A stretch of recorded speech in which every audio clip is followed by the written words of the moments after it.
Polémico y provocador, Juan Carlos Monedero es una cara habitual en los círculos de izquierda española. Considerado ideólogo de Podemos, afirma estar apartado de la primera línea política, aunque sigue siendo pieza fundamental del discurso del partido de Pablo Iglesias. Politólogo, profesor, ensayista y asesor de varios gobiernos latinoamericanos, entre ellos el de Venezuela, dispara sus ideas, a veces incendiarias, en manifestaciones, aulas y platós de televisión. Pero, ¿podrá hacerlo frente a 6 mujeres sin piedad? Juan Carlos Monedero lleva toda la vida dedicado a la política. Desde las aulas a la calle, el cofundador de Podemos ha sabido desde temprana edad que sus ideas viraban a la izquierda y que su vocación era la ciencia política, en la que se matricula en 1984 en la Universidad Complutense. Es en esas mismas aulas donde se construye como uno de los profesores más conocidos de la esfera política desde 1992. Politólogo, escritor y profesor, Monedero ha desempeñado también polémicas asesorías dentro y fuera de España. Una de las primeras la realiza para Izquierda Unida, partido al que en sus inicios se siente muy vinculado, pero sin duda la más conocida es la que le une al gobierno venezolano de Hugo Chávez, de quien no duda en decir que es el último libertador de América Latina. Porque todo sería mucho más fácil si estuvieran con nosotros el presidente Chávez. Juan Carlos Monedero lleva estas ideas a la televisión de nuestro país desde 2011, donde se convierte en el rostro más polémico de tertulias y debates en medios como Intereconomía. Su activismo al frente del movimiento 15M le bautiza como el ideólogo de la protesta, de la que más tarde nacería Podemos. Su colaboración a lo largo de los años con la primera fila del partido, entre los que muy en especial destaca Pablo Iglesias, le otorga el cargo de secretario de Proceso Constituyente y Programa en 2014. Sin embargo, una investigación de la Universidad Complutense y Hacienda por sus asesorías a los gobiernos latinoamericanos le pasa factura y, entre acusaciones de falsear su currículum, dimite de la dirección de Podemos un año después. Pero Juan Carlos Monedero sigue siendo una de las voces más influyentes dentro del partido liderado por Pablo Iglesias, por sus ideas y por su palabra afilada con el rival político. Esta noche, Monedero vuelve al plató de Intereconomía para enfrentarse a 6 mujeres sin piedad.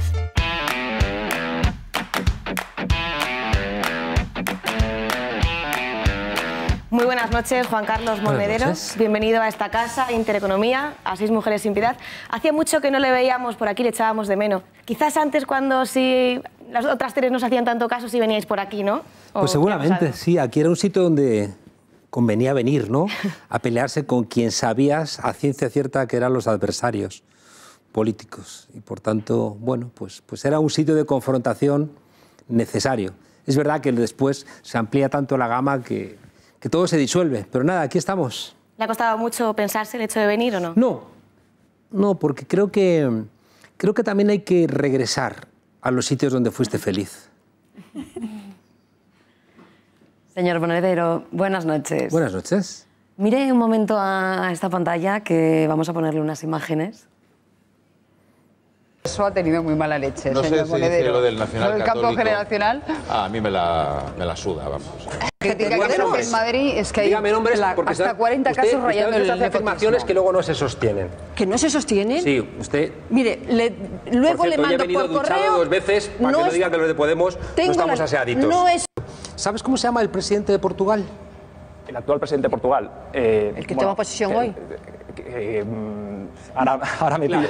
No lo sé. No lo sabes. Ayer. Entonces es muy curioso que no sepas cómo se llama el presidente de Portugal, que lo tienes aquí al lado. Es que no lo sabes. Toma posesión hoy, es muy curioso. No me entiendan ustedes que estoy hablando yo. No, es que...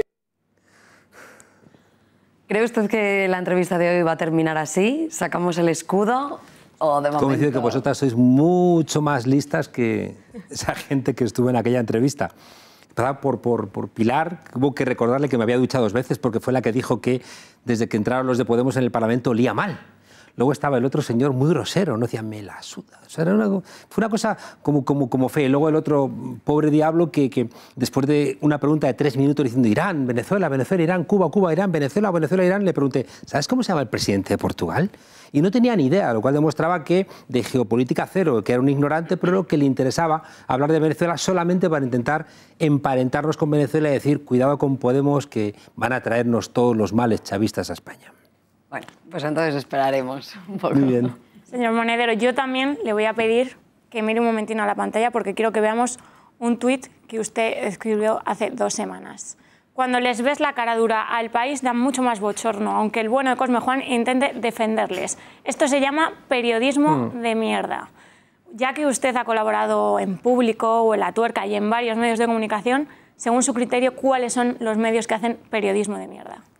Pues la verdad es que muchos. Tan periodismo de mierda ha hecho el país que acaban de cambiar al director, ¿no? Y por algo será, ¿no? Quizá que ese tipo de titulares, ¿no? Donde la misma noticia, el mismo porcentaje puede convertirse como una victoria contundente o que salvan la consulta, que es un intento de manipular a los lectores, ¿no? Y creo que eso está feo, ¿no? Creo que tienes que dejarle un poquito al lector el espacio para que saque sus propias conclusiones. Y insisto que hayan tenido que cambiar, ¿no? Antonio Caño demuestra que el rumbo que llevaba el diario El País lo arrastraba, ¿no? Con Cosme Juan y con otros también, a un tipo de periodismo muy servil, con una idea política que detrás tenía intereses económicos. Es verdad que yo he sido rehén, ¿no? De ataques durísimos por parte, por ejemplo, del diario El Mundo, que me dijo, Monedero ingresa, según fuentes de la seguridad del Estado, es decir, según el CNI, que lo llevaba Soraya Sáenz de Santamaría, a mí me habían ingresado 1 millón de euros. Preguntabas dónde y daba igual, pero como la fuente era el CNI de Soraya Sáenz de Santamaría, daba derecho a colocarlo en titular, aunque fuera mentira, ¿no? Han sido 4 años donde los medios de comunicación han estado constantemente, una portada el otro día del ABC enterita para mí, diciendo que poco menos que yo era responsable de ir con gasolina por lavapiés, ¿no? A ver si las inmobiliarias que están comprando edificios enteros para echar a los vecinos y colocar ahí pisos para los turistas tenían un poquito más éxito. Yo creo que los medios de comunicación en España han sido definidos por un estudio de la Universidad de Oxford como los peores de Europa y ojalá, ¿no? Pudieran recuperar un poco de esa vitalidad que tuvieron durante la transición y que hoy desgraciadamente han perdido. ¿Y cuáles hacen entonces periodismo del bueno, según usted? A mí me gusta el periodismo que hace Público, que hace Infolibre, que hace Cuarto Poder, que hace el diario.es, creo que hace Mongolia. Medios que quizás son más afines a su ideología. Pero no necesariamente. Durante mucho tiempo hemos comprado el cultural del ABC. Incluso cuando leíamos El País. ¿Por qué? Porque sabíamos que Babelia solamente alimentaba a los autores del grupo, ¿no? En cambio, el cultural del ABC daba mucha más información, era mucho más rico y ahí no entraban, ¿no?, las ideologías, ¿no? Yo creo que los que hemos tenido profesores muy conservadores en la universidad, muy conservadores, pero eran buenos profesores, sabemos diferenciar, ¿no? Quien tiene un pensamiento estructurado, quien tiene ideas conservadoras pero bien asentadas, de quien es un mercenario de las ideas mejor financiadas. Es decir, que mira, no sé, OK Diario y te das cuenta de que eso es la basura por excelencia porque opina en virtud de quien paga una información para que salga o para que no salga y, por tanto, el problema es cuando ese tipo de periodismo contamina, ¿no?, al conjunto de los medios y eso es cuando estamos reflexionando sobre la necesidad de que nuestra democracia mejore, creo que también los medios de comunicación entran dentro de ese abanico de mejora.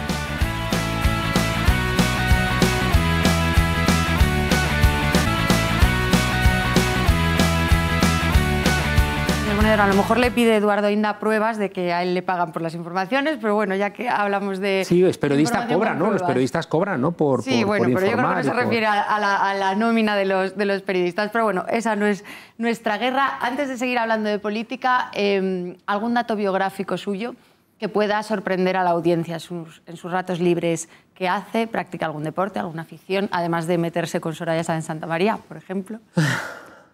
Solo hago mis ratos ocupados. Me gusta irme a correr, me tranquiliza mucho, ¿no?, dar la vuelta a la Universidad Complutense corriendo con mis cascos, me gusta mucho. Tengo una guitarra que toco poco, tengo un clarinete que toco mucho menos, ¿no? Me gusta mucho el cine, mucho, y sí que procuro dedicarle tiempo, ¿no?, a ver series. Ahora estoy metido con Westworld, que es una serie que me vuelve un poco loco, ¿no? Porque la pregunta de fondo es, ¿hay robots que son como nosotros? ¿Y cuáles son los límites de comportamiento con el robot? ¿No? Si vosotras fuerais, en vez de 6 mujeres sin piedad, 6 robots sin piedad, ¿qué podría hacer yo en mi comportamiento? El límite, ¿no? Claro, es decir, si por ser robots yo puedo hacer cosas que no haría con personas. Entonces, claro, pero como son robots que tienen un aspecto idéntico al de las personas, produce ahí conflictos éticos muy importantes, porque en esa serie la gente va a un poblado del oeste donde van a matar a gente, a violar a gente, a maltratar a gente, y dices, ahí se te está quebrando el principio de la empatía, ¿no? Entonces, es verdad que cuando tú haces eso con un robot, yo creo que igual terminas también haciéndolo con las personas. Juan Carlos, ¿qué cree que es lo peor que ha hecho en su vida? Es decir, ¿se arrepiente de algo? Me arrepiento de muchísimas cosas, ¿no? ¿Algún ejemplo? Es una pregunta difícil, porque podría pensar, ¿no?, en cosas que he hecho en las que sufrí, ¿no? Yo sufrí mucho los 3 años que estuve en Alemania haciendo el doctorado, sufrí los 3 años que estuve en la Facultad de Economía. Son elementos que mientras que lo estaba viviendo, pues los llevaba con sufrimiento. Yo miro para atrás y, como tengo una lucha permanente por intentar ser una mejor persona cada día, miro para atrás y digo, hoy soy un poquito mejor que ayer o que hace una semana, y por tanto, cuando miro mi comportamiento hace una semana, digo, era un idiota, porque ni siquiera me daba cuenta de que era un idiota, ¿no? Eso me ha pasado mucho con la universidad. Yo siempre he pensado que era un magnífico profesor. Claro, pero si soy un magnífico profesor ahora, hace 20 años no podía ser tan magnífico profesor. Entonces, lo que era un arrogante, ¿no? Y yo creo que la arrogancia sí que es un problema. La arrogancia y la soberbia, creo que son 2 problemas que tenemos mucho los profesores, ¿no? Que consideramos que estamos muy leídos y que tenemos claridad sobre las cosas. Y por eso nos viene muy bien, ¿no?, que de vez en cuando nos den un revolcón para no olvidarnos de que somos personas normales y corrientes. Sabemos muy poco también de su vida privada. ¿Alguna relación? ¿Está usted enamorado? Es que está muy bien, ¿no?, que las vidas privadas queden al margen de lo público, ¿no?, porque no son relevantes, ¿no? Yo creo que ¿qué más da, ¿no? Realmente influye en la vida de una persona que está en la esfera pública sus relaciones. Yo creo que a veces puedes hacerlas públicas si eso ayuda, ¿no?, de alguna manera a ensanchar el ámbito de lo tolerante, ¿no? Por ejemplo, me parece excelente que en el reciente gobierno de Pedro Sánchez haya 2 personas abiertamente homosexuales y que lo reconozcan como tal, porque el colectivo homosexual en muchos lugares de España todavía está perseguido, ¿no? Ser homosexual en un pueblo sigue siendo problemático. Entonces, que aparezca en las series de televisión, que aparezca en un gobierno, yo creo que esa gente, ¿no?, un adolescente que está lleno de dudas, de preguntas, que vean que hay gente, ¿no?, homosexual, creo que les ayuda a desarrollar esa vida. Pero yo, que soy aburridamente vulgar en mi comportamiento, no creo que merezca la pena contar más. Juan Carlos, es conocido que su padre ha simpatizado con el Partido Popular, que ha sido cercano a la cúpula de Vox y, de hecho, fue en las listas de Vox. Sabiendo esto, ¿considera que Vox es ultraderecha? Fíjate que, como imaginaba que me ibais a hacer esa pregunta, yo había pensado que para hacerme esa pregunta tenía que venir, por ejemplo, tu padre o tu madre a hacerme esa pregunta. Porque, ¿por qué me haces esa pregunta? Queremos conocer un poquito sobre su vida privada y sobre las conversaciones que ha tenido con su padre. Pero ¿qué sabemos, por ejemplo, del padre de Rivera? ¿Qué sabemos de los padres de Pedro Sánchez? ¿Qué sabemos de los padres de nadie? En cambio, en mi caso, parece que al construirse a través de los medios un contraste, ¿no?, entre lo que piensa mi padre y lo que pienso yo, de repente mi padre se convierte en un actor político. Mi padre es realmente relevante. Bueno, y de las listas. Sí, yo creo que Santiago Abascal fue bastante es que no merece la pena tampoco buscar un adjetivo demasiado elevado, ¿no? Es decir, él busca meter en las listas a mi padre, ¿para qué? Para ver si hay un contraste, a ver si hace un poco de ruido, ¿no? Mi padre es una persona mayor, ¿no? En aquel momento tenía 82 años. Entonces, yo creo que convencerle, ¿no?, para meterle en las listas como una suerte de caramelo, una persona que nunca ha hecho política, creo que es bastante infame, ¿no?, por parte de ese señor, y demuestra la categoría moral de ese partido político, ¿no?, que siempre han estado vinculados a la extrema derecha, y la extrema derecha en España, bueno, es responsable de que todavía en nuestro país haya 115.000 personas asesinadas por lo que defiende ese partido y que están en cunetas, en fosas comunes. Y por tanto, bueno, pues es un comportamiento históricamente bochornoso, es la parte de fascismo que corresponde a la historia de nuestro país, y que todavía haya un partido, ¿no?, que representa lo que es la vergüenza en Europa, pues a mí me produce también pues bochorno. Bueno, eso sería otro tema, pero le preguntamos, ¿cómo eran las conversaciones políticas en casa con su padre? Pues problemáticas, y de hecho yo me fui muy pronto de casa. Yo no llegaba a los 18 años, yo me fui de casa, ¿no?, porque entendía que mi manera de entender la vida, no solamente la política, sino la vida, pues la encontraba mejor fuera. Yo he aprendido cosas de mi padre, es decir, que, por ejemplo, la moral del trabajo, ¿no?, y la ética del trabajo yo la he aprendido de mi padre, y seguramente si yo le puedo echar muchas horas trabajando es seguramente porque él nos enseñó desde muy jovencitos a estar trabajando con él, ¿no? En su tiendecita o en su bar. Y eso pues yo lo miro con respeto, ¿no? Porque seguramente si no hubiera tenido esa ética del trabajo no hubiera llegado, ¿no? A donde estoy, seguramente no hubiera podido estudiar. Pero también es cierto que al mismo tiempo yo no estudié gracias a mi padre, sino contra mi padre, porque él quería más, ¿no? Que yo trabajase siguiendo el negocio con él, ¿no? Y ahí creo que le debo más a mi madre, ¿no? Y entonces en esa comparación a cada uno procuro, ¿no?, darle lo que le corresponde.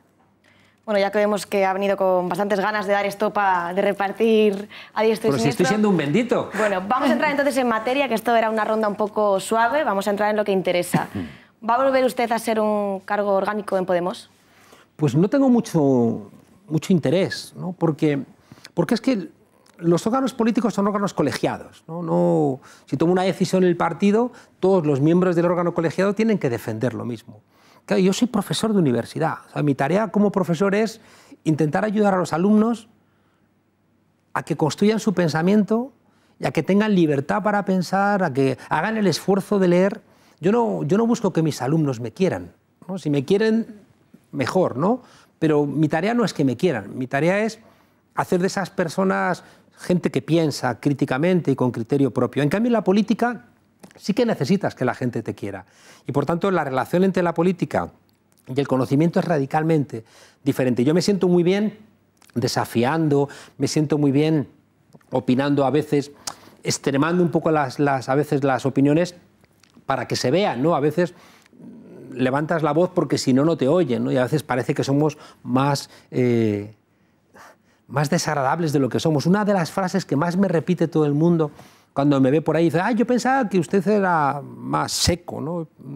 Pensaba que usted... También dicen que pensaba que era usted más alto, ¿no? Pero creo que damos muy fuerte en la televisión, ¿no? ¿Por qué? Porque tengo la sensación de que como siempre tienes que colocar en un breve espacio de tiempo alguna idea que siempre, como de alguna manera, distorsiona respecto de la generalidad, parece que estás siempre gritando y eso no nos hace amables, ¿no? Delante de la gente, que parece que somos gritones y gente constantemente enfadada, y no es en absoluto el caso. Mis clases, por ejemplo, procuro que sean una fiesta, pero en mis clases estoy constantemente desafiando a los alumnos, ¿no?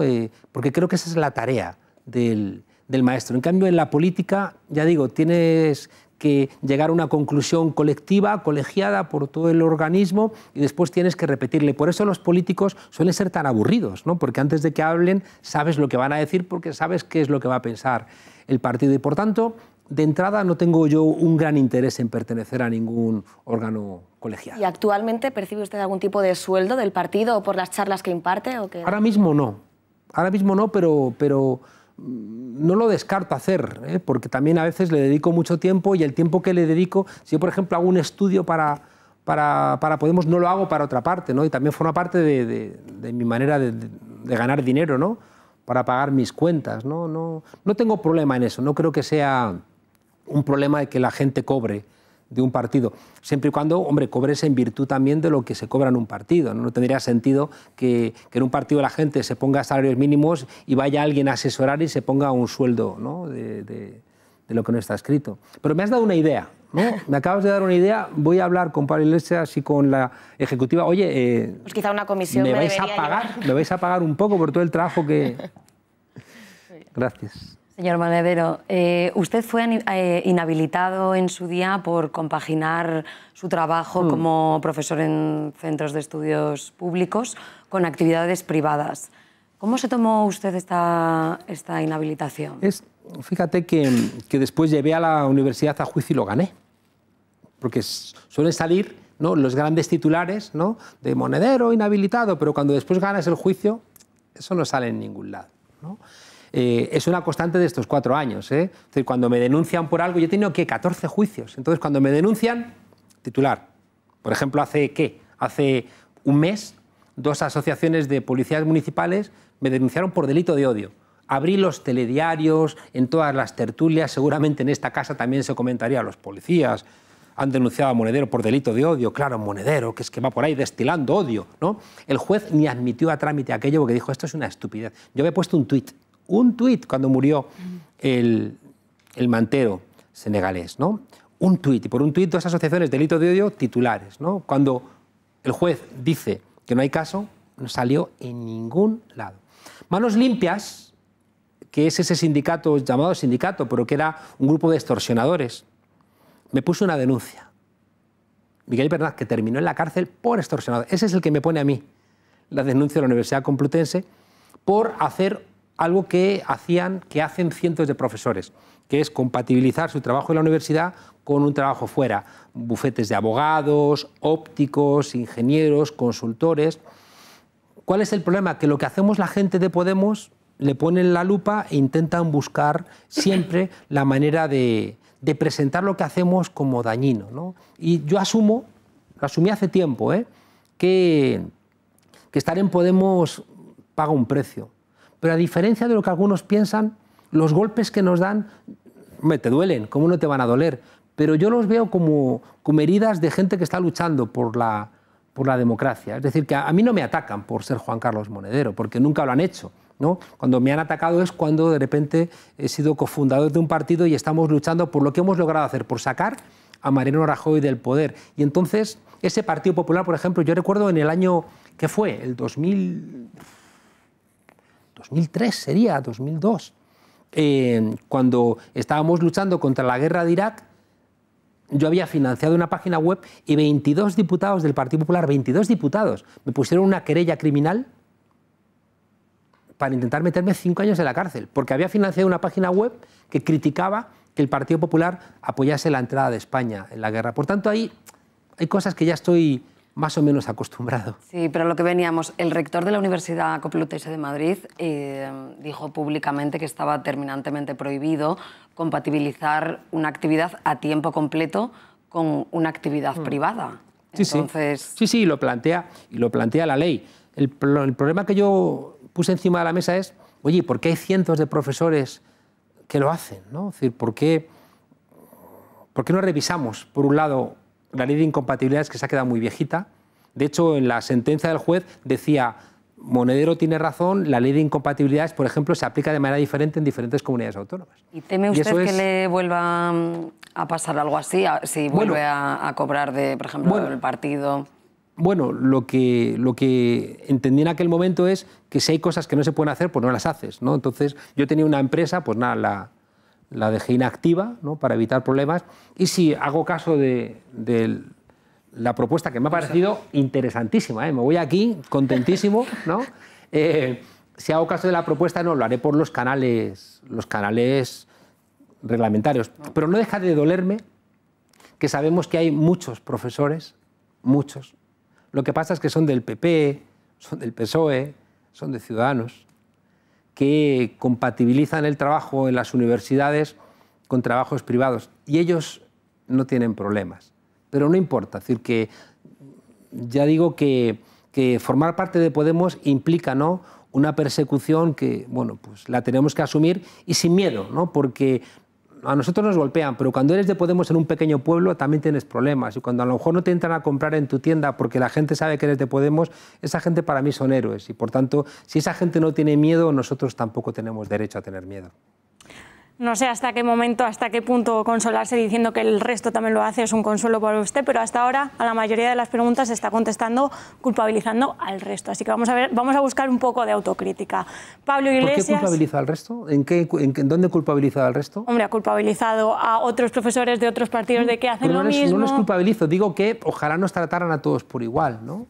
No, bueno, pero ahí está el hecho de cada uno de intentar dar ejemplo y no justificarse con el resto. Pero vamos a seguir. Pablo Iglesias, Juan Carlos Monedero, Carolina Vescansa, Íñigo Errejón. Solo queda un fundador en la primera línea de la política en Podemos y el resto ha ido perdiendo puestos o, como usted decidió, irse de la formación de forma activa. Vemos que sigue continuando con sus actividades, pero de forma activa.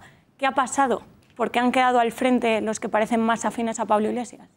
Bueno, Íñigo Errejón se presenta de candidato a presidente de la Comunidad de Madrid, Sí, pero que no es poquita cosa. Pero de ser número 2 de un partido a ser candidato, para mí es un paso hacia atrás. Y para Íñigo Errejón, bueno, Íñigo Errejón es miembro de la ejecutiva de Podemos todavía, aunque seguramente lo dejará para poderse dedicar en cuerpo y alma a a la candidatura a ganar la presidencia de la Comunidad de Madrid. En ese caso concreto de Íñigo Errejón, bueno, es una lectura que tú haces legítima, pero que no comparto. No, que no hago yo. O sea, la hacen muchos ciudadanos.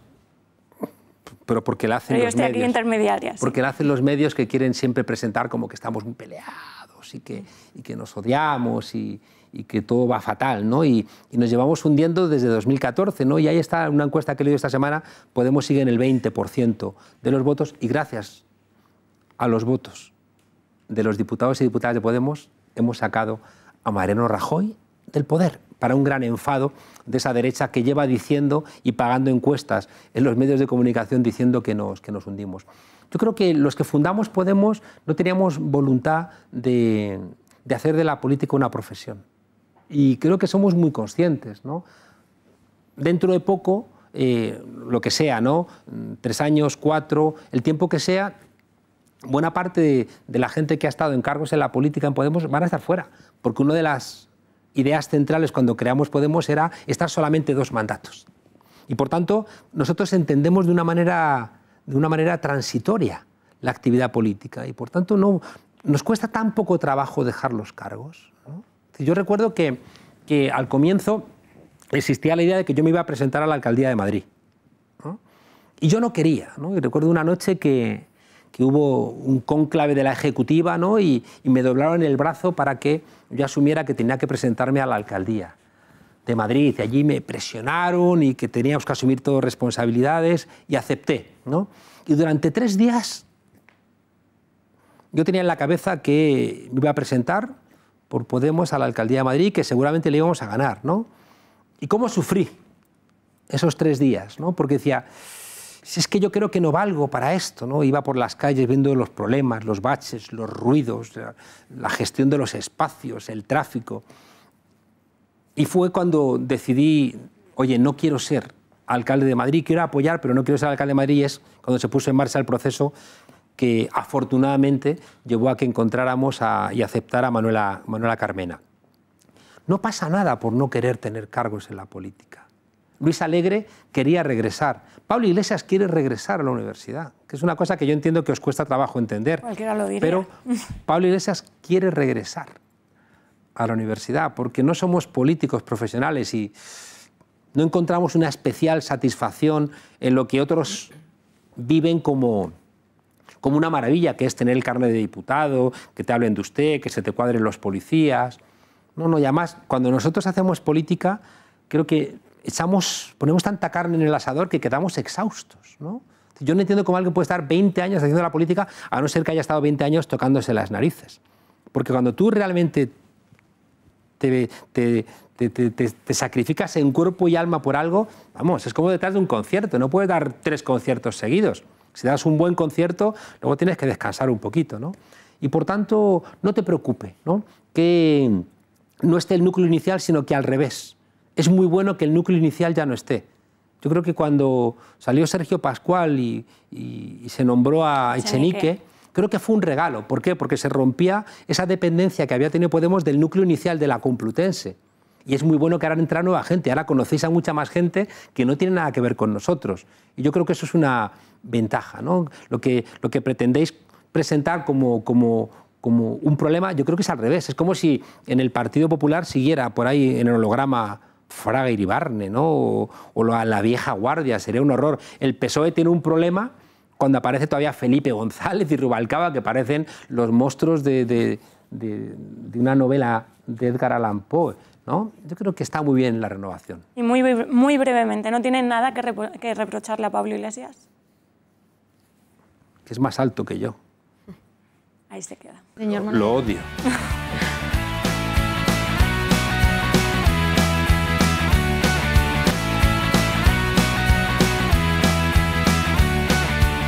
Yo le voy a preguntar por su partido, pero antes me gustaría volver atrás, por si quiere matizar de alguna manera una respuesta que ha dado. Se ha referido al partido de Santiago Abascal como un partido de ultraderecha y ha dicho que son los responsables de los muertos en las cunetas. Esa es una afirmación, sí, ha dicho eso, de los muertos en las cunetas. Es tanto como si yo le digo que su partido es responsable de los muertos de Paracuellos. No sé si quiere hacer alguna matización al respecto o insiste en que Vox es ultraderecha. Sí, Usted precisamente que habla de no hablar de su padre y de no ir a su pasado, habla de, no sé si los abuelos, tatarabuelos o mucho más. Sí, pero fíjate que yo soy un gran defensor de la memoria. Sí, sí, una cosa que no le perdona al Partido Popular es que se jactara de dar 0 euros a la memoria histórica, que, entre otras cosas, hubiera servido para que mucha gente encontrase a sus familias, ¿no? El otro día gente de ambos bandos, ahí estamos de acuerdo. Pero los muertos del franquismo han tenido los 40 años de dictadura y los 40 años de democracia con muchos recursos para encontrar a sus muertos. No puedes compararlo. Que la ley de memoria histórica habría servido para desenterrar muertos de ambos bandos. Ya, entiendo pero es que está del bando de acuerdo. Franquista no hay. No hay muertos. O sea, porque en Paracuellos no hay pero que gente. están todos localizados. Si no. Pues, no. o sea, si el franquismo durante 40 años bajo una dictadura no fue capaz de recuperar a sus muertos, razón de más para que veamos que vaya basura de dictadura desde el punto de vista de la derecha. Pero no es verdad. Pero bueno, no es verdad. Digo la comparación que hacía con el partido. Claro, pero fíjate, como soy un gran defensor de la recuperación de la memoria, sobre todo para que no nos pase lo mismo, y me gusta recordar que el franquismo fue una dictadura asesina, ¿no? Franco fusiló a 200.000 españoles, y es intolerable que el asesino tenga un mausoleo en el Valle de los Caídos, mientras que las víctimas, como vimos el otro día, un alcalde del PP le quería cobrar a una abuela por una exhumación para recuperar los restos de su padre asesinado por Franco por defender. Pero de verdad, señor Monedero, podemos abrir un debate sobre los restos de las... Claro, pero contésteme. Claro. No hable de los... que como yo soy profe... De la herencia de la guerra civil que hay en los dos bandos. Claro. Ya, pero tú intentas decir que son dos bandos, pero ahí creo que eres profundamente injusta, porque un bando fue el que se levantó dando un golpe de Estado y el otro era el que defendía la Constitución. Entonces, que tú pretendas que hay dos bandos, intentas de alguna manera equiparar culpas, y eso es muy injusto. Aparte que es muy inexacto. No quiero yo abrir un debate sobre la guerra civil. Ya. Pero sí creo que es importante... Ya, pero es que cuando no abres un debate, luego escribís en los libros de texto que Lorca murió en el 36, como si hubiera habido una gripe, o que Machado se fue a morir a Francia como si se hubiera ido a Disneylandia. Bueno, y desde su partido quieren quitar por franquistas a personas que murieron antes de que empezara la guerra. Pero bueno, eso es otro debate, insisto. Se fue exiliado andando por culpa de una dictadura que fusiló a 200.000 españoles. Quien defiende el régimen franquista, para mí, comete un delito. Le pregunto, según usted, Vox defiende el régimen franquista. Claro que defiende el régimen franquista. Pues otro día traeremos a Santiago Abascal para que le responda. Ellos hacen gala, ¿no?, de defender la dictadura de Franco, pero hacen gala de ello constantemente, claro, vamos. Pero yo le aseguro que he ido a algún acto de Vox como periodista, yo no tengo carné de ningún partido. Igual ha sido a más de uno y al final... Pero no lo he visto. Me ha imbuido el espíritu, también puede ser. Es una posibilidad. Es una posibilidad. Entonces, fíjate que al mismo tiempo que yo pienso que lo de Paracuellos fue una barbaridad, ¿no?, que no tenía que haber tenido lugar, yo no me olvido de que la gente que estaba con la República estaban frenando un golpe de Estado. Es decir, que el golpe de Estado del 18 de julio del 36, que lo da Franco, ayudado por Mussolini y por Hitler... Señor Monedero, de verdad, que no es por evadir el tema, pero es que por no abrir un debate. Es que si usted dice que estaban dando un golpe de Estado, habrá quien le pueda replicar que lo que había antes del golpe de Estado era un Madrid en el que se perseguía a la gente y se les sacaba de sus casas por algo tan sencillo como su religión. Pero bueno, no hay un solo historiador que te demuestre eso. Mentira. O sea, mentira, claro. Yo le daba la oportunidad por si quería matizar esa relación que había hecho entre Vox y fosas y cadáveres en las fosas. Lo que te quería plantear es que hay algunos que queremos que en España no se recupere, que queremos que en España se recupere, ¿no?, la memoria democrática y que no se siga recuperando la memoria fascista. Y por eso estamos en contra de que el Valle de los Caídos siga ahí.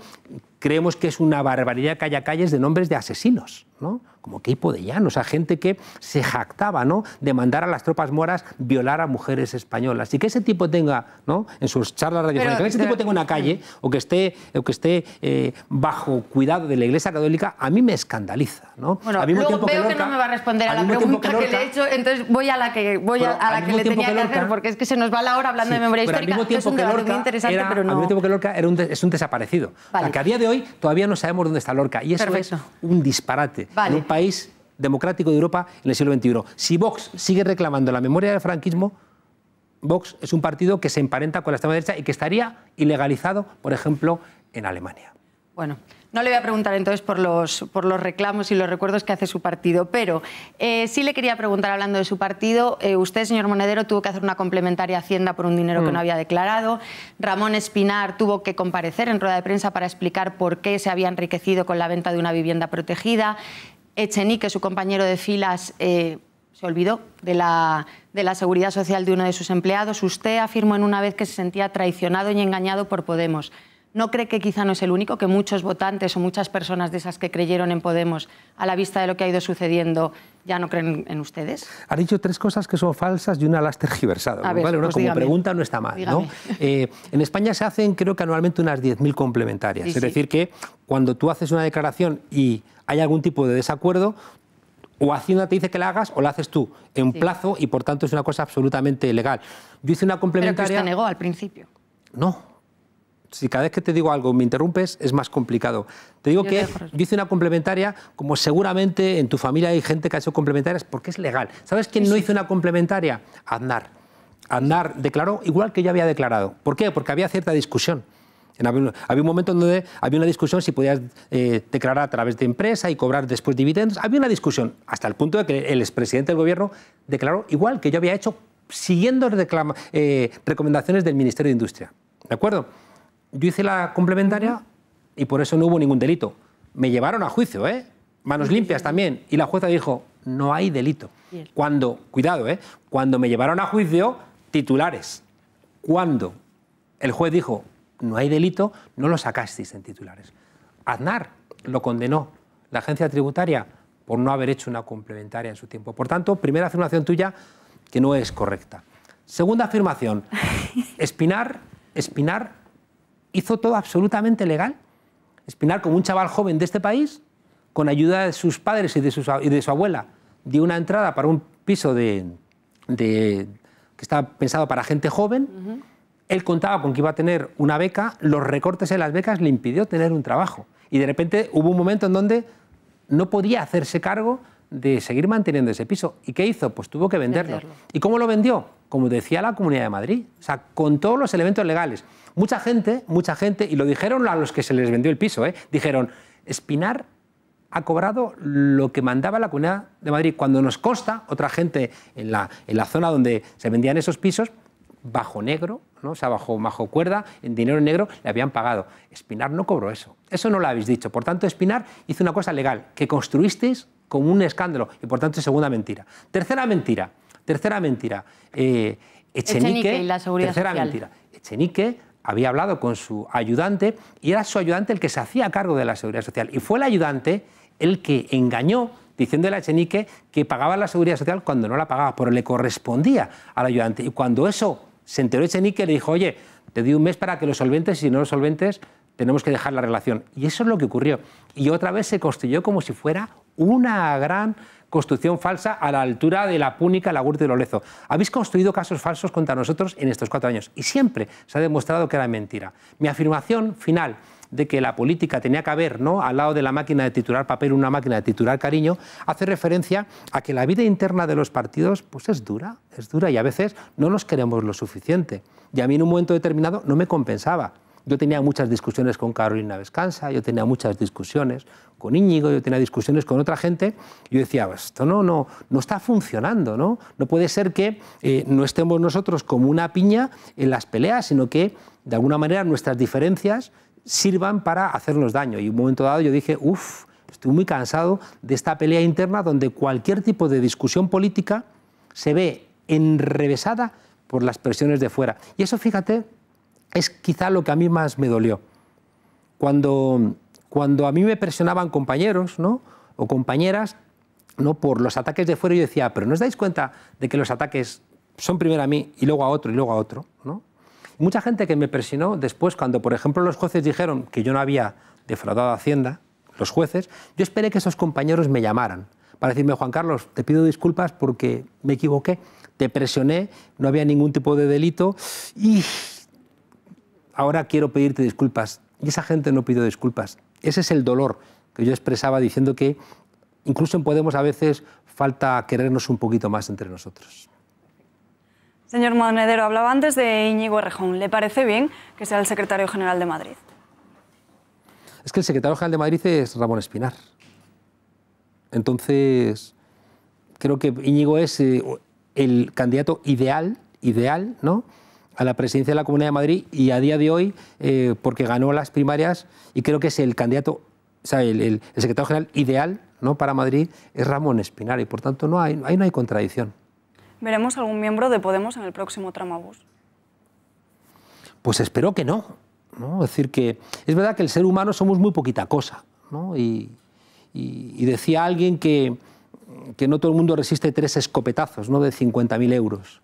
Y siempre puede haber, ¿no?, en las filas de un partido gente, ¿no?, que se corrompa. Lo que no podemos nunca perder de vista es que al mismo tiempo que puede haber siempre, ¿no?, personas concretas que se corrompan, lo que podemos impedir siempre es que haya una estructura corrupta como la del Partido Popular.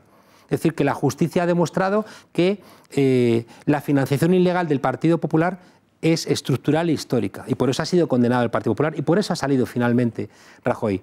Si los partidos políticos, ya veremos qué pasa ahora con los ERE, pero si los partidos políticos construyen estructuras corruptas de manera estructural, eso es lo que es intolerable. Que haya gente que se porta mal, eso va a ser inevitable en todos los partidos políticos, hasta en la Santa Madre Iglesia, ¿no?, sale gente que se comporta como Judas. Pero lo que no puedes hacer es convertir en podrida tu propia estructura, cobrando como M. Rajoy sobresueldos, pagando al partido con el dinero en B que te pagan empresas a las cuales después les entregas, ¿no?, obra pública, aeropuertos sin aviones, autopistas sin coches. Eso es lo que es intolerable. En diciembre de 2014 usted da una entrevista al diario El País en la que dice textualmente: haremos todo lo posible por no convertirnos en casta. ¿Cree que hoy, en 2018, ha habido quien se ha convertido en casta en Podemos? Pues no, porque la casta hace referencia a una gente que se beneficia de su esfera pública para robar, para enriquecerse de manera ilícita, para obtener algún tipo de favores, ¿no? Fíjate que cuando criticábamos el ático de Luis de Guindos, lo criticábamos cuando menos por 3 cosas. Una, porque había pagado la mitad del precio por culpa de una política que había hundido el precio de la vivienda en nuestro país. Es decir, que millones de personas perdieron sus casas, tuvieron que venderlas mal, los bancos se quedaron con ellas por una política determinada que venía de los bancos, del cual Guindos era un representante, porque él venía de Lehman Brothers, ¿no? En segundo lugar, se benefició Guindos porque sabía que iba a subir el IVA, y 3-4 meses antes de que subiera el IVA, él compra la vivienda y se ahorra ese IVA. Por tanto, era una transacción que a mí me permite sospechar que tenía información privilegiada. Y en tercer lugar, esa era la 4ª vivienda, ¿no?, de lujo que adquiría. Y por tanto, son elementos que nos permiten señalar a la gente como, hombre, como casta, ¿no? Es decir, cosas que nosotros hemos planteado siempre y que yo me las aplico. Y fíjate que yo no tengo ningún cargo en Podemos, pero el otro día volaba, ¿dónde volaba yo? A Canarias, ¿no? Y tenía la tarjeta, como viajas mucho, tienes la tarjeta esta oro de Iberia y te hacen el overbooking y te pasan la primera. Y dije, no, gracias, pero no. Monedero no puede viajar en business class. Uno podría decir, ¿por qué? Si tú no tienes ningún cargo. Porque la gente interpreta que si vamos en business class, atrás va mucha gente. Pero ¿y entiende que lo piensan? ¿Entiende que haya gente que piense que no es ético que Pablo Iglesias e Irene Montero se compren un chalet de 600.000 euros en Galapagar? Dentro de Podemos. La ética no puede dejar de lado que se han hipotecado a 30 años.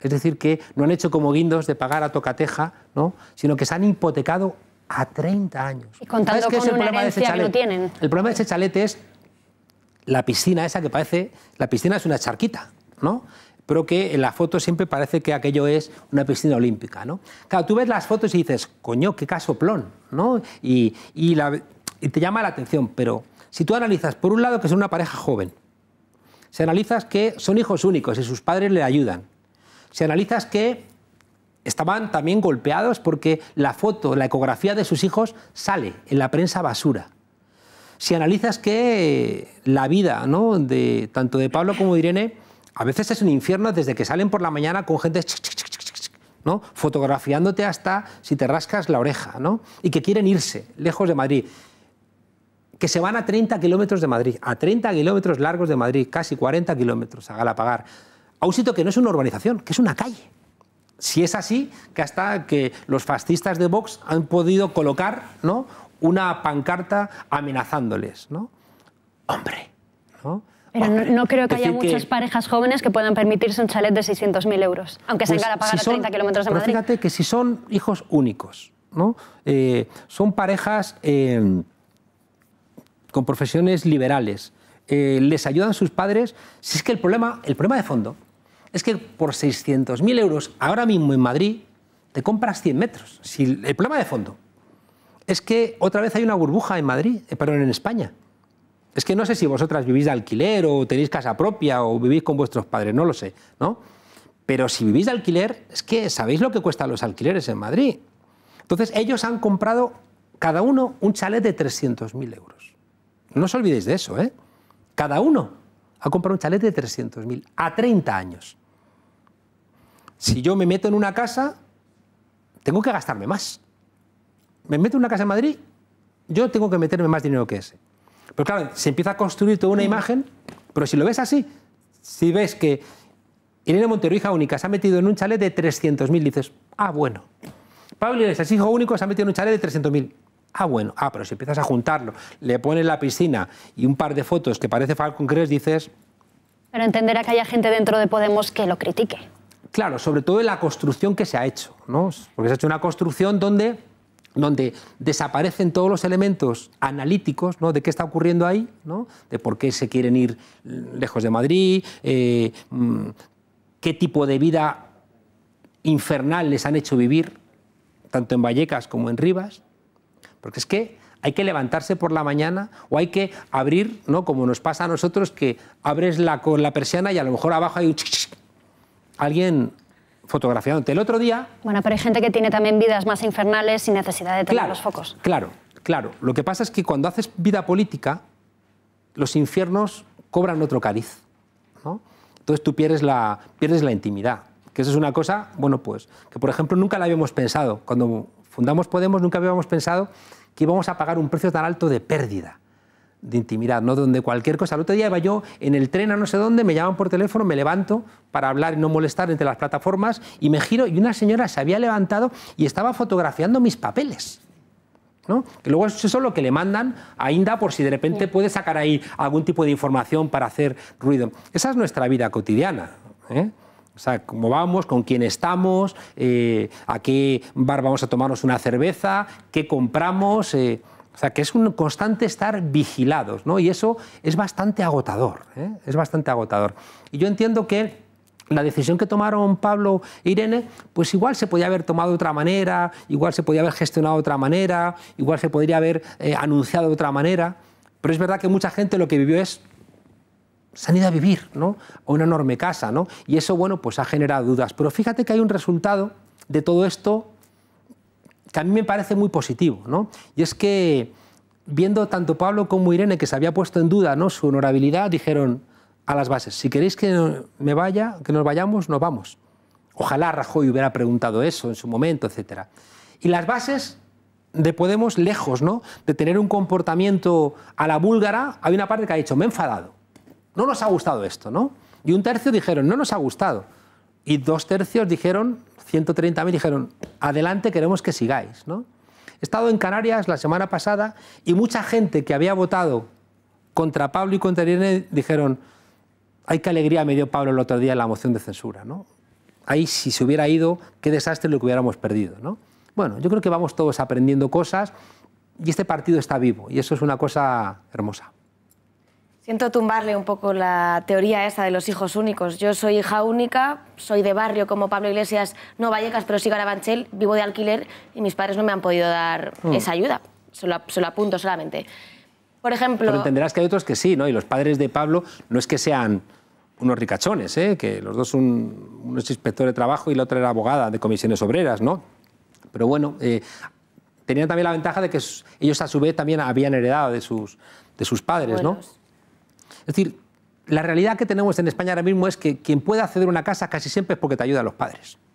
Esa es la realidad terrible que tenemos en España. Si no te ayudan tus padres, A nosotros, ya a mi generación, se hace prácticamente imposible que puedas acceder a una vivienda. Y por tanto, el mensaje que habría que lanzar es, vamos a hacer algo, ¿no?, con la vivienda para que la gente que quiere vivir en algo que no sea en un piso de 40 metros no tenga que dejarse más de la mitad del sueldo, Pero hacer algo no es comprarse un chalet de 600.000 euros, pero bueno... ¿Pero tú crees que por no hacerlo se mejora la política de vivienda? Es que parece que como que os da rabia a veces que la gente que defiende que todos tengan derecho a un piso decente no viva en un piso decente. Pero es que Pablo Iglesias ha dicho mil veces que no se iba a ir de Vallecas, que él siempre ha sido de barrio, que no se iría de allí. Ya claro, y lo ha hecho con dolor, porque cuando vivía en Vallecas resulta que le han hecho la vida imposible. Entonces también tenemos que evaluar ese tipo de cuestiones, ¿no? Es decir, tenemos que ser honestos, ¿no?, en las cosas que decimos, ¿no? Insisto, cuando alguien se compra un piso a 30 años, ¿no?, hacer el caso que se ha hecho. Fíjate que ahora mismo nos hemos comido un buen rato con esto y no me habéis preguntado por el encarcelamiento de Zaplana.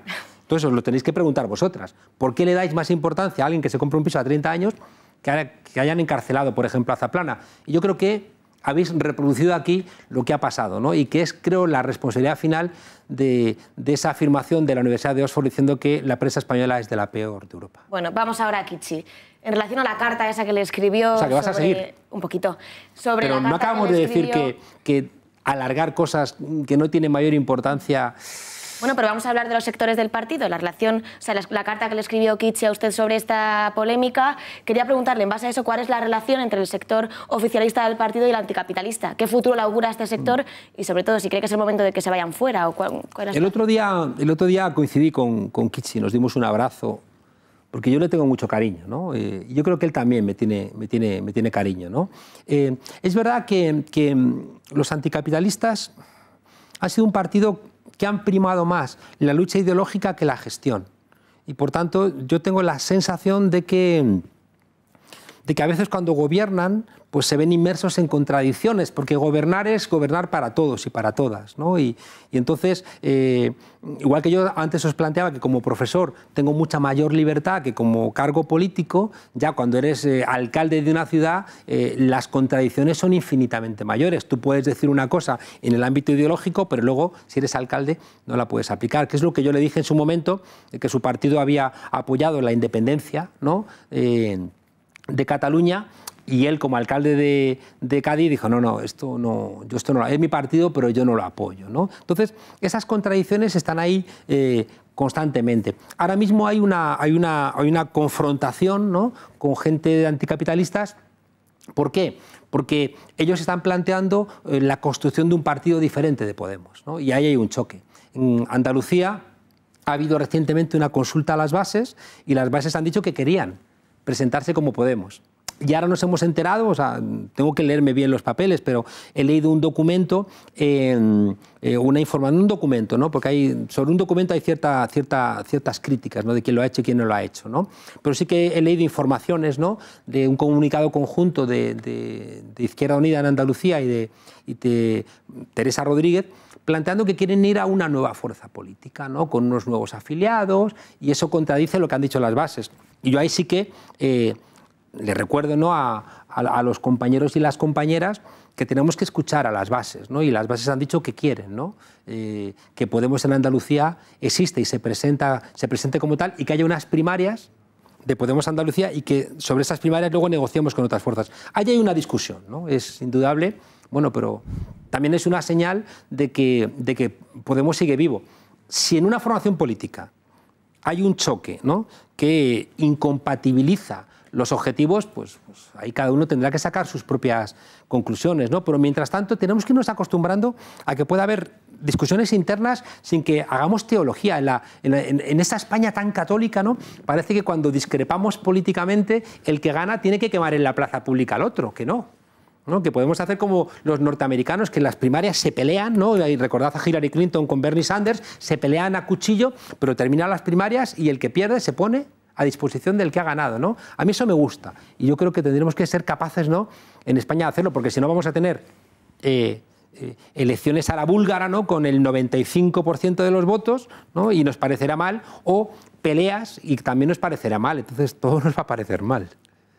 Señor Monedero, su política siempre ha estado basada en una ofensiva y el discurso a los todopoderosos. pero la realidad es que hoy Pablo Iglesias, por ejemplo, por volver a ese tema, cobra lo que no cobra ni siquiera un 10% de la población en España. Y no quiero volver a entrar en el tema del chalet y todo esto, pero me gustaría que me respondiera sinceramente. ¿Cómo cree usted que se sienten las personas que le han votado? ¿Cree usted que se sienten defraudadas por todo lo que ha pasado en los últimos meses? Nos lo van a decir en las elecciones, ¿no?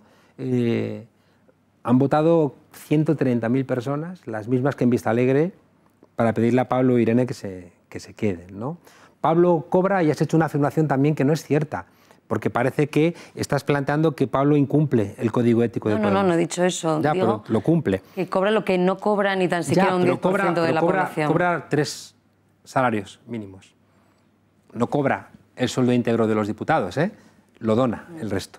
Por tanto, yo creo que lo honesto no es decir lo que gana una persona que gana 3 salarios mínimos, sino lo honesto como político es decir, Pablo cumple el código ético y cobra lo que todos los miembros de Podemos que son, salvo con algunas salvedades, ¿no? Por obligaciones, ¿no? que son sensatas, cobra lo que marca el código ético. Por tanto, Pablo cumple el código ético y los votantes de Podemos, cuando voten a Pablo Iglesias como candidato a la presidencia del gobierno, votarán sabiendo que Pablo Iglesias cumple el código ético de Podemos.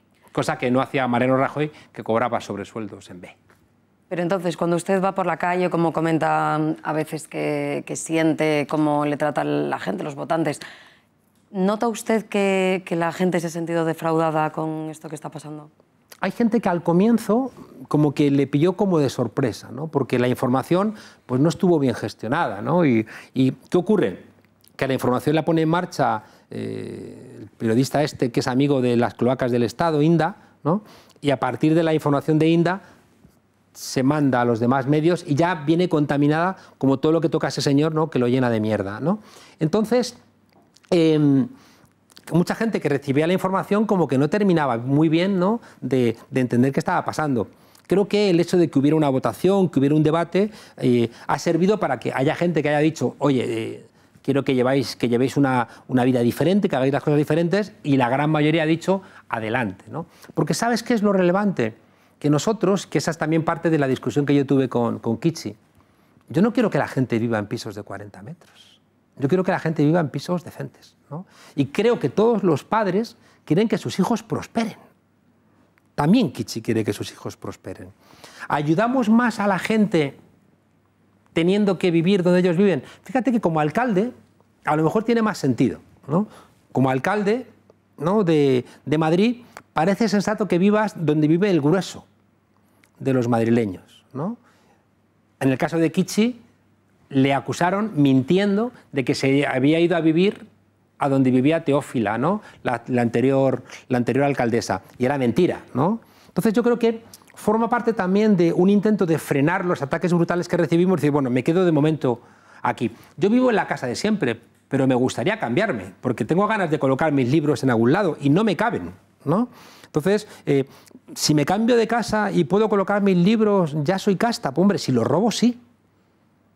Si robo dinero o si aprovecho que me den un contrato en algún sitio robando, pues seré un sinvergüenza y entonces seré criticable. Pero las cosas que haces con tu trabajo, o sea, a ver si hay gente que ahorra porque quiere tener una casa más bonita y hay gente que se lo gasta a lo mejor viajando o de otra manera. Entonces, cuidado con intentar también demonizar a la gente que vive un poquito mejor, ¿no? que los demás. E históricamente invalidaríamos al propio Carlos Marx, invalidaríamos a Engels, invalidaríamos a mucha gente que, no perteneciendo a los sectores más populares, dedicaron su vida a trabajar por los sectores populares. Yo hace un par de semanas estuve en la mina de La Camocha, donde nació Comisiones Obreras, donde quedan unas abuelas porque los maridos murieron todos de silicosis, ¿no? Y ahora las quieren desahuciar. Ojalá estuvieran allí todas las asociaciones de España defendiendo a esas mujeres, ¿no? Porque las quieren desahuciar. Yo soy un profesor, yo soy clase media, ¿no? Y porque vivo mejor que esas señoras no podía estar allí ayudándolas a denunciar que las quieran desahuciar. Es una mala lectura, ¿no? Señor Monedero, una apreciación solo para los que nos estén viendo. Pablo Iglesias dona parte de su sueldo, pero lo dona a fundaciones que están relacionadas con el partido. Pero vamos a cambiar de tercio porque se nos está acabando el tiempo y quiero que vea unas imágenes. ¿Estás enfadada? No, no estoy enfadada. Bueno. Estas imágenes son de un reportaje del New York Times que se hicieron en Venezuela, en el que se demuestra que hay mucha población, sobre todo niños, que se mueren de hambre. Yo sé que usted es un afín del gobierno de Chávez y de Maduro, lo puedo entender perfectamente, pero viendo esta realidad, ¿no cree que no se le puede dar la espalda por afinidades ideológicas? Fíjate, y considerando que es un reportaje del New York Times que usted no ha calificado como periodismo de mierda al principio. Lo cual no significa que el New York Times sea también un periódico que responde, ¿no?, a las pautas internacionales. La pregunta es, ¿por qué has escogido Venezuela y no has escogido Colombia? ¿Por qué no has escogido Marruecos? ¿Por qué no has escogido zonas de España donde hay problemas enormes? Porque yo no he sido la que ha cobrado dinero como asesora del gobierno de Venezuela, no ha sido usted, y usted es el protagonismo. Por lo tanto, permíteme que le pregunte de Venezuela y no de Colombia. Ahí das un salto. Yo fui asesor de Chávez, ¿no? Cosa que estoy muy orgulloso porque salieron millones de personas de la pobreza. Millones. Que otros gobiernos anteriores, que seguramente son más afines a tu manera de pensar ideológicamente, condenaron, ¿no?, a la pobreza, porque Chávez ganó las elecciones porque había una mayoría que entendieron que querían salir de la situación anterior. Y los gobiernos de Chávez ayudaron profundamente a los venezolanos y venezolanos, igual que después los gobiernos de Lula, los gobiernos de Correa, de Evo Morales, etc., ¿no? De hecho, en Argentina ha ganado hace un par de años Macri, que era muy amigo de Rajoy, y ya hay más de 1,5 millones de personas más en la pobreza, en apenas 1 año y medio, ¿no? O sea, que esa es la gente alternativa a los gobiernos de cambio. Muere Chávez, entra Maduro, se hunden los precios del petróleo y hay una ofensiva brutal por parte de la oposición interna de los Estados Unidos y también de Rajoy para intentar tumbar ese gobierno. Y ahí se dificultan mucho las cosas. ¿Hay problemas en Venezuela? Sin duda, como en muchos otros lugares, ¿eh? Pero habéis querido demonizar a Venezuela. Y si yo ahora te preguntara, no sé cuál es el país que hay al este, al oeste, al sur, al norte de Venezuela, seguramente no lo sabes, ¿no? Bueno, no lo sé, porque como fui alumna suya, igual pues sí igual. Lo sé, porque como es usted tan buen profesor, claro, pues igual... Pues a lo mejor, ¿no? Entonces, seguramente no lo sabes, ¿por qué? Porque lo que está funcionando es intentar demonizar, ¿no?, a Venezuela y después emparentar a cualquier gobierno con el de Venezuela para intentar hacer así una vinculación y descalificarlo. Está pasando ahora mismo en México. En México se presenta López Obrador para intentar acabar con los gobiernos históricos del PRI y del PAN. ¿Y de qué le acusan? De querer llevar a Venezuela. Pero recuerdo que en las elecciones municipales en Madrid, cuando se presentaba Manuela Carmena, también decían, va a traer el régimen de Venezuela, no va a salir agua caliente de los grifos, ¿no? ¿No sale agua caliente de los grifos? No. Lo que ha ocurrido es que en 3 años, ha habido un superávit de 1.000 millones anuales. De 1.000 millones. Y esos también somos nosotros, ¿eh? O sea, la alcaldía de Madrid es Podemos. Y supuestamente serían también los venezolanos, serían también los que van a traer el hambre a España. Y fíjate que lo que ha traído el Ayuntamiento de Carmena es 3.000 millones de superávit y sin bajar el gasto social. Por tanto, quizá, si somos honestos, debiéramos entender que no queremos traer nada de los sitios donde no hay cosas que sean mejores que aquí. Y por tanto que ese tipo de equiparaciones nos hacen perder el foco de otros elementos que a mí ahora mismo me preocupan más. ¿Sabes qué me preocupa ahora mismo mucho? Colombia. ¿Sabes por qué? Porque en Colombia ha habido un proceso de paz que ha costado mucho. Llevaban más de 50 años. Van este año más de 100 asesinados, de los cuales no hablamos. 100 asesinados de gente de la izquierda. Y de eso no hablamos. Y es el paisito que está al lado de Venezuela. Y por tanto creo que esa construcción de Venezuela, la construcción del chalet, la construcción de los casos de corrupción, la construcción de la fragmentación entre nosotros, todas esas cosas que nos habéis contado, de alguna manera, ¿no?, son esas construcciones que intentan que el foco quede fuera de lo que realmente es. Que, por ejemplo, en el Ayuntamiento de Madrid las cosas van infinitamente mejor porque, entre otras cosas, nos roban. Señor Monedero, aunque no le gusta, ya lo sabemos, podríamos hablar de Brasil, de Colombia, pero vamos a seguir hablando de Venezuela. Mire claro, estas pero porque imágenes. Os interesa que hablemos de Venezuela. Pues permítanos que, como somos los que entrevistamos, decidamos que nos interesa. Mire estas imágenes. Es el señor Maduro saludando a sus votantes, que parece ser que no están por ahí delante. Están grabando un vídeo para celebrar el triunfo en las elecciones que usted seguramente calificará de legítimas, pero que muchos estados europeos, americanos, han calificado de ilegítimas por todas las irregularidades anteriores a la votación. Ahí tenemos a la multitud de votantes que celebran la victoria de Nicolás Maduro. Hemos visto a Errejón, también de su partido, decir que en Venezuela había colas, porque es una cuestión cultural, que la gente en Venezuela ve una cola y se para ver de qué habla la gente y qué es lo que dan, y porque hay mucho dinero para gastar. Yo le pregunto, ¿es verdad que podríamos Eso no lo ha dicho hablar... ahora, Íñigo. No, lo dijo a una entrevista en el Correo del Orinoco hace años. Claro, pero hablando entonces de Venezuela... no digas que lo ha dicho ahora porque todos somos evidentes. No he dicho ahora, todos somos conscientes, lo ha dicho su compañero todos somos de filas. conscientes de que hay problemas ahora mismo Yo en le Venezuela. pregunto, claro, Éramos bueno, locos claro, si no lo ahora y asumiéramos. cuando Íñigo Errejón hacía esas afirmaciones también existían esos problemas. No es verdad. Déjeme que le haga la pregunta. Lo que yo le pregunto es, le preguntamos por Venezuela porque ustedes es un régimen al que han puesto de modelo, del que han hablado tanto del señor Maduro como del señor Chávez. Bueno, pues le han hecho panegíricos casi. Lo han recordado como uno de los grandes referentes políticos y yo le pregunto, con estas imágenes, con las imágenes que acabamos de ver del New York Times, ¿de verdad insisten en defender el sistema político de Venezuela? ¿No entiende que la gente le pregunte por eso? No, porque no nos preguntáis porque os interese realmente la suerte de la gente que le va mal en América Latina. Bueno, yo se lo puedo decir, pero no creo que a la audiencia le interese mi opinión. Claro. Yo le puedo decir porque me preocupan a mí, claro, pero ya, pero no es el asunto. Pero que si te preocupase cómo le va a la gente en América Latina, me preguntarías por cómo están ahora mismo en Brasil, cómo están, Brasil, pero no lo Colombia, en Ecuador, nunca. también en Nicaragua, donde usted también ha asesorado, pero permítame que le pregunte por Venezuela. No lo preguntáis, ¿no? Y Nicaragua también es un problemón que no nos alegra a nadie, ¿no? Es que, ¿sabes que queréis presentar como que las cosas que son dolorosas nos duelen a todos, ¿no? Como parece que alguien tenga el monopolio del dolor. Hay una cosa que para mí sigue siendo muy relevante, ¿no?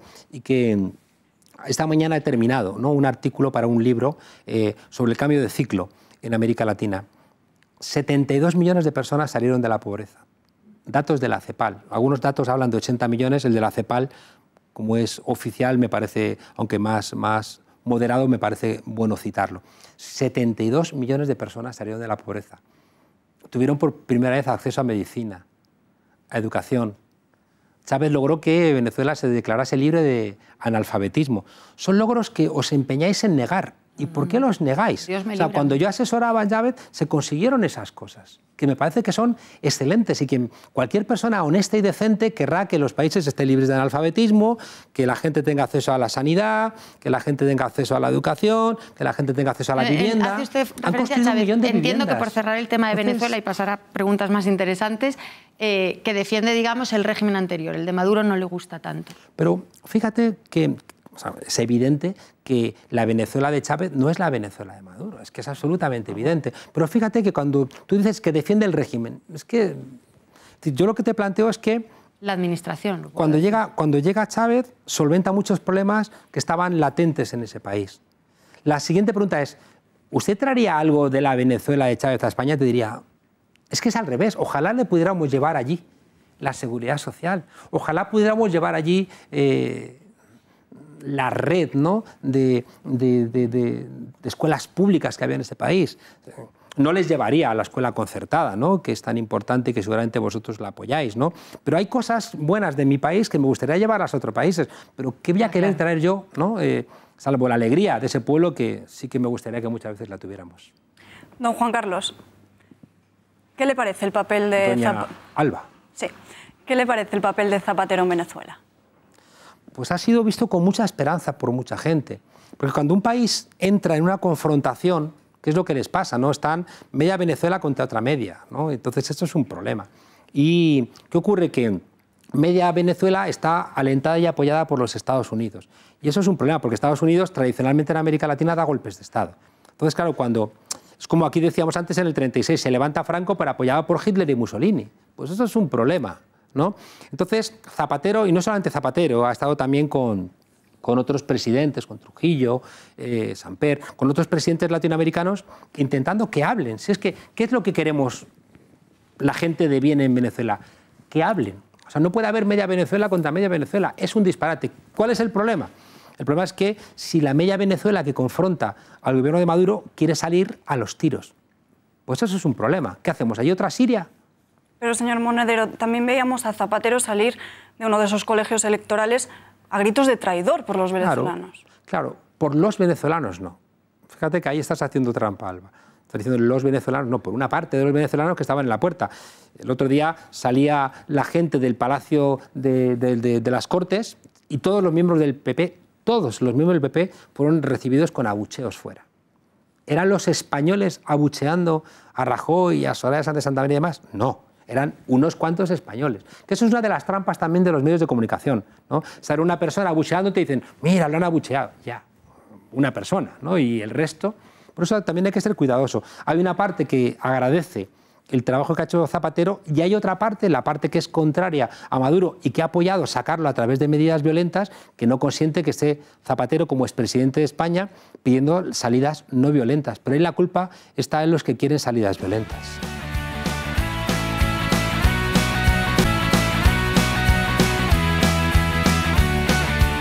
Usted, que ha sido asesor de muchos gobiernos, entre ellos el venezolano, ¿qué le recomendaría a Maduro que hiciese ahora, después de que la Unión Europea no haya reconocido los resultados de las elecciones, que haya participado el 46% del censo electoral en estas últimas elecciones? ¿Qué le recomendaría a Maduro que hiciese? Yo creo que tiene que hacer todo lo posible para que haya un diálogo permanente. Yo creo que cualquier cosa que pueda hacer tiene que ponerla en marcha, ¿no? Y si tiene que pedir más ayuda internacional, que la pida, y si tiene que intervenir el Papa, que intervenga. Es decir, es muy importante que los venezolanos y las venezolanas hablen. Hay una cosa que yo la he visto muchas veces y es que cuando la gente que está apoyada por Estados Unidos cree que puede tumbar a Maduro, se echan a las calles, presionan, y en esos momentos es muy difícil abrir ningún tipo de vía de entendimiento. Y por tanto, cuando España ha estado fomentando la calle, ha estado frenando el diálogo. Yo creo que ahora las cosas van a ser más sencillas. Es decir, cuando la oposición venezolana deje de recibir el apoyo que recibía desde España y desde Europa, y el mensaje que vaya desde España es siéntense a dialogar, y por tanto, desde España no se va, espero, no se va a gratificar ningún tipo de salida violenta, pues van a tener que sentarse a hablar, si es que no queda otra, ¿no? Y por tanto yo lo que espero es que Maduro en ese momento también tenga la generosidad de sentarse a hablar con las personas que representen a la oposición. Pero la gente quiso hablar y se inhabilitó a opositores también. No, hay un problema, tampoco me conozco yo toda la idiosincrasia, ¿no? Pero hay un problema cuando tú haces las cosas fuera de la ley. En España, ¿qué ha pasado con los que se han salido de la ley? Pues que se les ha tenido que aplicar la ley. Y eso es un problema, porque cuando se judicializan los problemas, que son políticos, pues ahí llegas a callejones sin salida. ¿Qué vamos a tener que hacer los españoles en Cataluña? Hablar. ¿Qué vamos a hacer? ¿Encarcelar a media Cataluña? Porque si aplicáramos la misma lógica que me estáis sugiriendo para Venezuela, habría que encarcelar a media Cataluña, y nadie quiere eso, ¿no? ¿Qué estamos pidiendo? Que hablen, que se deje nadie de locuras, que el independentismo se deje de salidas fuera de la Constitución, que los venezolanos de la oposición se dejen de salidas fuera de la Constitución, y que el gobierno, Maduro, el gobierno hoy de Sánchez, estén dispuestos a dialogar para encontrar salidas dentro de la Constitución. Y eso va a encontrar el apoyo, yo creo, que de toda la comunidad internacional. ¿Cree que en Venezuela hay presos políticos? Igual que en España, claro. Es decir, que cuando tú defiendes unas ideas políticas y terminas en la cárcel porque has roto la legalidad, yo creo que eres un preso político. Es decir, que si yo quiero... Imagínate que yo quiero, no sé, que haya un gobierno en España, es una tontería decirte, de los bajitos, como yo, ¿no? Y hago medidas de violencia, al final estoy en la cárcel y yo sería un preso político, porque lo que quiero es una España gobernada por los bajitos. O sea, no estaría en la cárcel por robar, no estaría en la cárcel por pegar, estaría en la cárcel porque he roto la ley por buscar un modelo político. Y eso me convierte en un preso político. Es decir, que parece que solamente puede haber presos políticos bajo dictaduras, y no es verdad. Pero no se les ha encarcelado por eso. Se les ha encarcelado por romper la ley. Y eso es un delito tipificado. Romper la ley, claro. Claro, un delito de rebelión, delito de sedición. Claro, pues como en Venezuela. Si tú en Venezuela te sales a la calle y prendes fuego a las cosas y disparas contra la policía y asaltas un cuartel, claro, te pueden aplicar delitos similares a los que aplicamos aquí. Lo que tenemos que ser honestos es no pedir unas cosas en España y otras cosas fuera.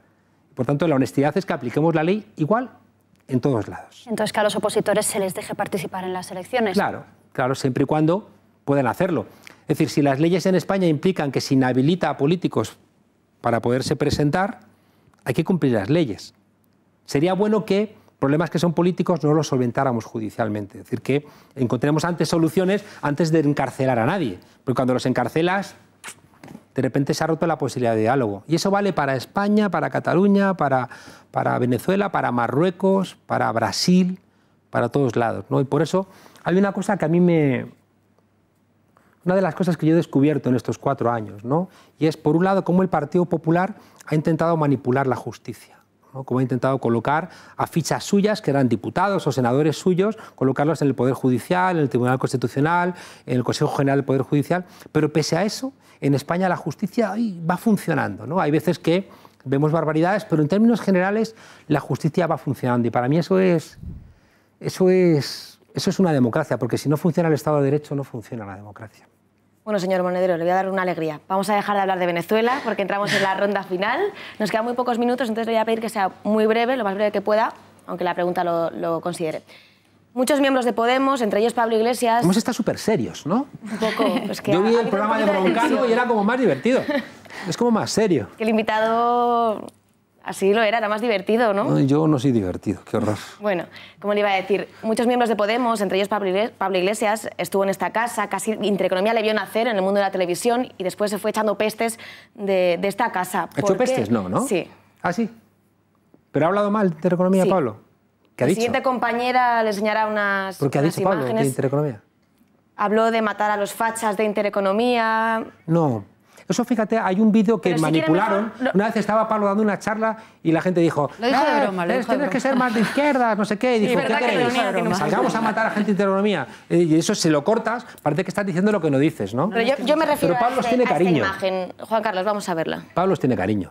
La invitación sigue en pie, a acompañarme a Intereconomía, y pido disculpas por no romper la cara a todos los fachas con los que discuto en la televisión, pero yo creo que fachas no faltan en este país, incluso en este pueblo. Quizá cuando acabemos en esta charla, en lugar de mariconadas del teatro, nos vamos de cacería a Segovia a aplicar la justicia proletaria, que es lo que se merece.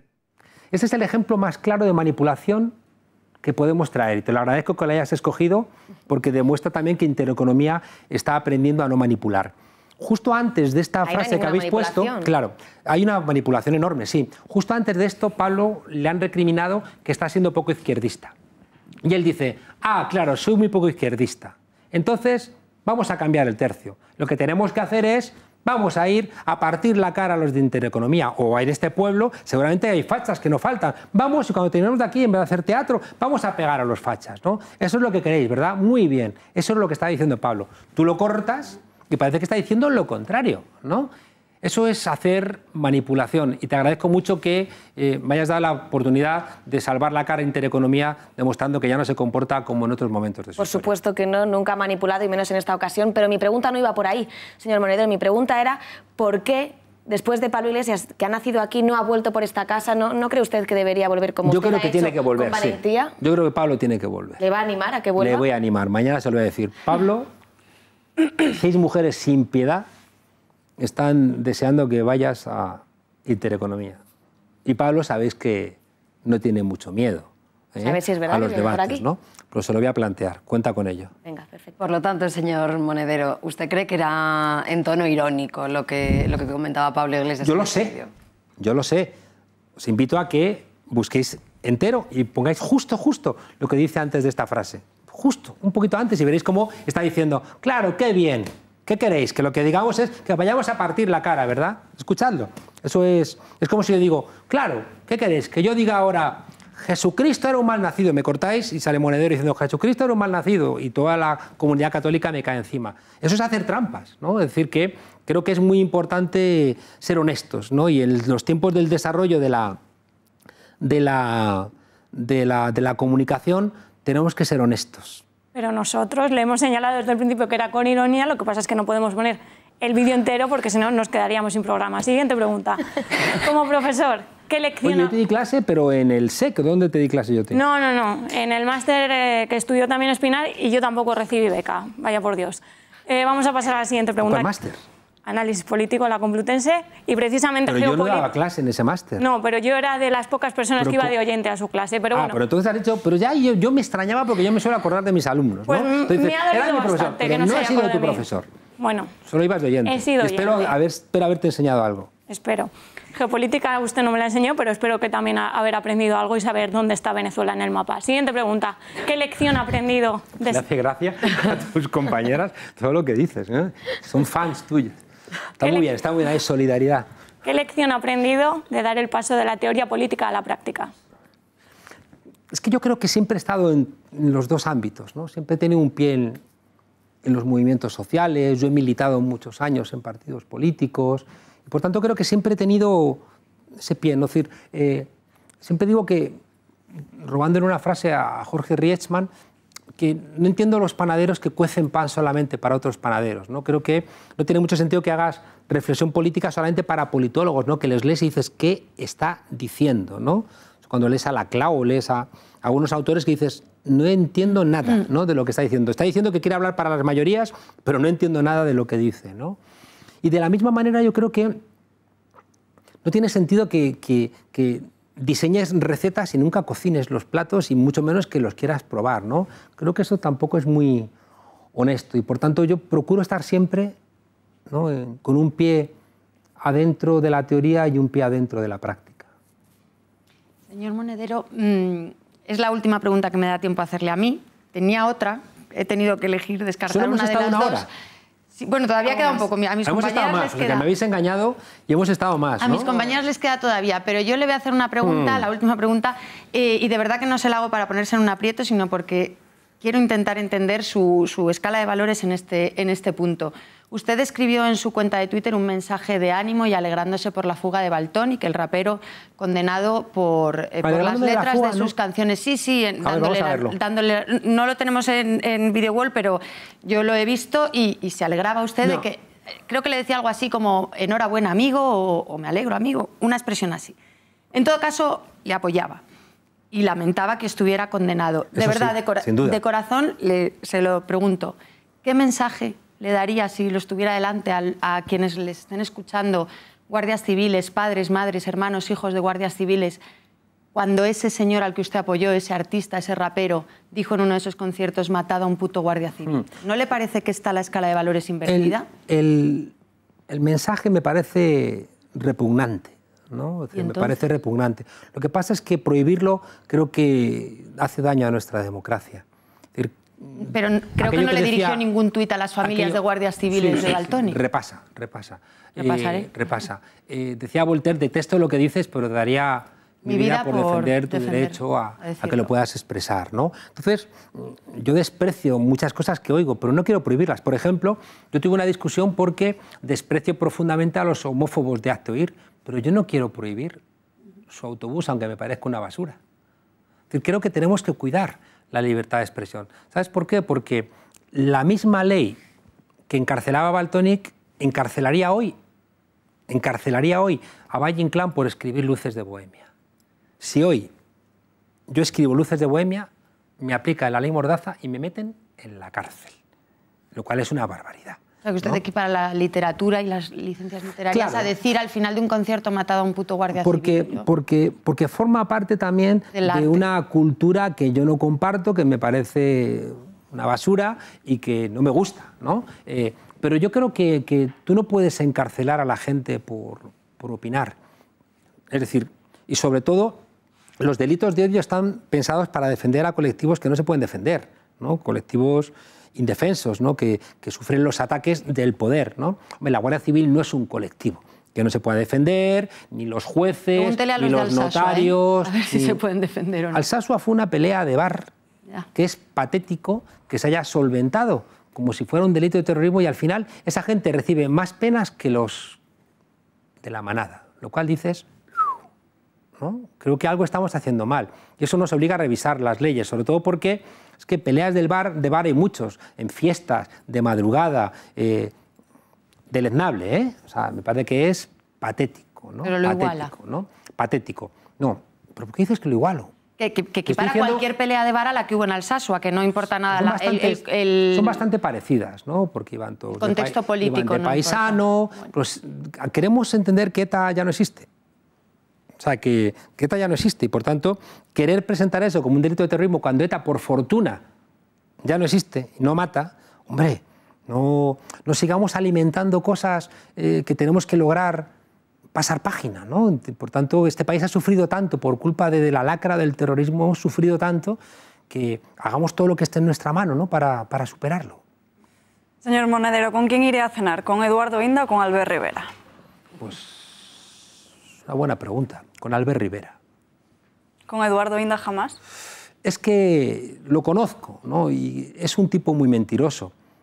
Es un tipo muy falso, es un tipo que te puede decir una cosa en el intermedio del programa y defender la contraria después. Entonces es una persona que no es interesante porque es un profundo mentiroso, ¿no? Mientras que Albert Rivera yo creo que bueno, pues seguramente podríamos compartir más cosas, ¿no? Y me diría dónde se compran esas camisas que le aprietan tanto. Con total sinceridad, ¿cree que Pablo Iglesias será algún día presidente del Gobierno? Yo creo que sí. Hay una cosa que la reflexionaba ayer en el programa que hago en La Frontera, y es que hace una semana el rey del mambo era Albert Rivera. Y hoy es el rey del fango, ¿no? O sea, que es que Rivera, ¿dónde está hoy? Es que el gobierno de Sánchez le ha robado el bocadillo. Yo estoy convencido que ha nombrado a Pedro Duque el astronauta y a Masín Huerta, ¿no? el ministro de Cultura de Ana Rosa Quintana, los ha nombrado para fastidiar a Rivera, ¿no? Y ya, por si quedaba dudas, a Grande Marlaska, que es un juez más de derechas que el palo de la bandera, ¿no? Y de repente, claro, Rivera debe estar diciendo, me han robado el bocadillo, me han robado el bocadillo, me han robado el bocadillo, ¿no? Entonces, pues hay una cosa, mira, esto es la primera vez que lo digo, porque claro, como acaba de ocurrir, se parece el escenario al que yo pensé hace 4 años cuando nació Podemos, ¿no? Yo siempre pensé que el surgimiento de Podemos iba a implicar casi seguramente una gran coalición y que la gran coalición iba a generar una ruptura del Partido Socialista y entonces íbamos a construir un frente amplio, ¿no? Que iba a permitir reinstaurar, reinventar, reconstruir la democracia en España. Ha habido como sucesos como muy raros, ¿no? La defenestración de Sánchez, la resurrección de Sánchez, cosas como muy extrañas, ¿no? Pero resulta que ahora tenemos un gobierno de Sánchez muy raro, ¿no? que ha generado una gran emoción, ¿no? Porque está lleno de mujeres, porque son técnicos, pero que está lleno de contradicciones, ¿no? Lo único que ha dejado fuera del gobierno Sánchez ha sido a alguien claramente de izquierdas, ¿no? Alguien con una posición claramente emancipadora, ¿no? Ahora ese gobierno tiene que activarse. ¿Qué va a ocurrir? Pues que va a tener enfrente una oposición brutal, como son Guerra Civilista del Partido Popular, me temo que también de Ciudadanos, porque están rabiando, porque hace una semana iban a presidir este gobierno y ahora le vamos a ver que las encuestas otra vez le van a dar hacia abajo. Y cuando reciba muchos ataques, Pedro Sánchez va a tener 2 posibilidades, o 3, ¿no?